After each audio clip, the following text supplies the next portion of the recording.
This lecture deals with the American foreign policy during our first president's term, George Washington's term. Foreign policy deals with how we deal with other nations or governments. And for the most part, our foreign policy for the first half of American history is really just going to be isolationism. Washington correctly believes that we need time to grow and focus on domestic issues before we start dealing with other nations too often. So as we were talking about that the English were still here, they have several forts in the Northwest Territory, and they're obviously also in Canada. So they make neutrality a little bit difficult. They have trading posts on U.S. soil, and they are selling firearms to natives, and natives are kind of stopping us from expanding. Washington does very little with this at first because he realizes part of the reason they're still there, even though it violates the Treaty of Paris, is that we never paid back our debt to the Loyalists at first, so we're working on that.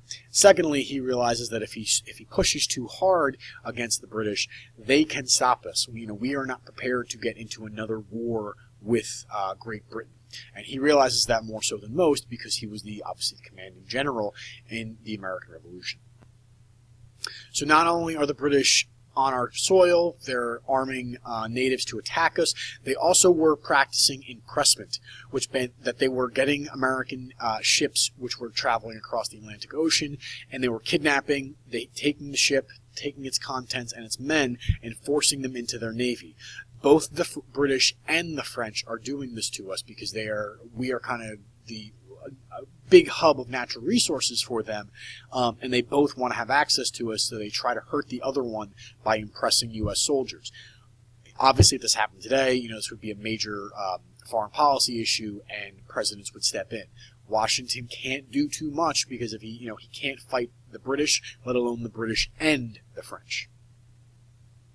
So in order to avoid war, Washington sends his Chief Justice John Jay to London in 1794. So when Jay is sent, he is asked to sign this treaty with the British. He is told the treaty says the British will remove their forts from U.S. soil. They will not actually do that, but that's what the treaty says. So now we have two treaties, the Treaty of Paris and Jay's treaty, that will ask the British to remove their forts. The British agreed but required the U.S. to pay their old debts to pre-revolutionary accounts, those loyalists. So the same issue we were having earlier. This allows the U.S. to negotiate separate treaties with Indian tribes. It opened westward expansion for U.S. settlers, so there are some positives and some rehashes of the same thing. Jefferson and his followers felt that the treaty was a surrender to the British and a betrayal of the South, who had debts. So the debts are even though we agreed to pay them in the Treaty of Paris, this is a rehash of those, and we're concerned in the South that they're going to have to pay the most debts. It also doesn't even mention the idea of impressment. So Jay's treaty is seen mostly as a failure. It will allow us to expand westward, but it will also not deal with some of the major issues the United States had at the time. So Washington looks a little bad after Jay's treaty. It gives new life to the Democratic-Republican Party, those Jeffersonians, and Washington's personality does not look so good. Spain, who sees Jay's treaty and is fearful that the U.S. and British might ally themselves, they signed Pinckney's treaty. This gives the Americans free use of the Mississippi River for 5 years, and the boundary was set at the 31st parallel between Spanish Florida and America. So we kind of set our southern boundary, so it's no longer disputed, and we get free reign of the Mississippi River. That is a really good idea because we talked about how the Spanish weren't allowing us to deposit crops in New Orleans. Now we're able to do that because of Pinckney's treaty. So Jay's treaty does lead to Pinckney's treaty, which will give us some big benefits. So Washington signs Jay's treaty to avoid war with Britain. He signs Pinckney's treaty to avoid any issues with Spain. The French are a little different. They have their revolution, so they kill their queen and king, Marie Antoinette and Louis XVI. The Reign of Terror begins, and all these French people are having their heads chopped off by the guillotine. So the French go to war against all European kings.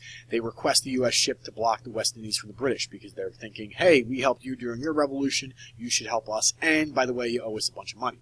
President Washington declares neutrality and says Americans stay out of this war. So he doesn't sign a treaty with the French, he does sign a treaty with the English and the Spanish, but we're seeing him slightly picking sides here.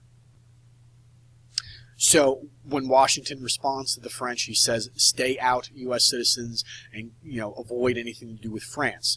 President Washington's response was to warn Americans to stay out and remain neutral or to avoid. Why? We are a brand new country. We cannot get involved in these massive issues, especially when France is causing problems with several other European countries. If we ally ourselves with France, we're going to get dragged into this thing too.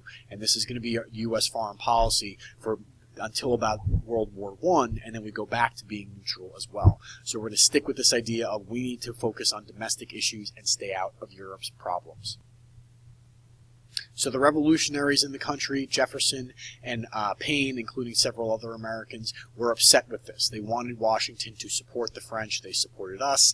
They're also supporting the ideas of the Enlightenment, and Jefferson is over there writing their Declaration of Rights of Man. Washington is thinking about the long game, though. He needs to keep the nation going. His thought was to preserve and protect the infant nation. So sometimes American presidents are not deemed very successful at the time, but as history plays out, we see that they make the right decision. Washington's decision to stay neutral was the right decision, even though he's kind of bashed for it at the time, which is why most historians believe we shouldn't really judge a president until 25 or 50 years later, so we see how their decisions actually play out. So one of the last precedents that Washington sets is the farewell address, where he comes to the nation and writes a speech explaining where we are, where we have been, and where we're going. He warns us that we should avoid political parties and permanent alliances. The only alliances we should have should be economic, and we should have outs. He warned against entangling alliances becoming a part of U.S. foreign policy. We don't listen to him on political parties. We are forming political parties under his nose, the Federalists and the Democratic Republicans. We do, for the most part, avoid permanent alliances until really after World War I, so we do listen to him there. This was good advice, and for the most part, we listen to it, except for the political parties. So Washington is convinced that U.S. Must stay neutral and avoid foreign affairs associated with the British and foreign countries. It's the idea of being a good historian. He studied when you get involved in these things, sometimes you get pulled in without your consent, and it's going to cause us more problems. So he's right. He displayed this in 1793 with the Proclamation of Neutrality, and again in his farewell address in 1796. He says we should avoid alliances, avoid military alliances, continue to trade, but avoid anything militarily. And our neutrality is isolation. Stick to our own issues, deal with our own issues first, because he realizes the new country does have a lot of issues.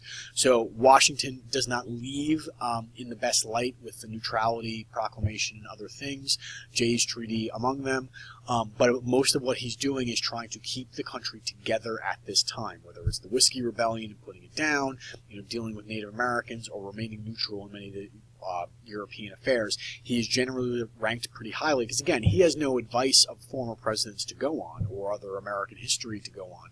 He's the first one, and he does a pretty good job as the first president.